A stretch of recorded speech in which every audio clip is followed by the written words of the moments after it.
كنا عم نتخانق مين اطيب، الملوخيه اللبنانيه او المصريه، فشو فجينا عملنا؟ تونس مخصوص عشان نجرب ملوخيه ونرجع تاني. تفضل اعطينا رايك نقسم عيش بالتونسي. وملح وملوخيه وانا وانتي مع بعض. يلا. هي لونها اسود.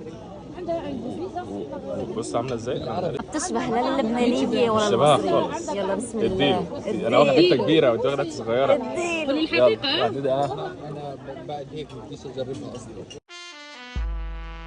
صراحه ما بتشبه ابدا اللبنانيه ولا ولا المصريه. المصرية. لا ولا بس مش في اللون.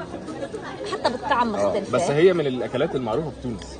طب بدنا اياكم انتم تقولوا لنا مين اطيب، التونسيه ولا اللبنانيه مره ثانيه؟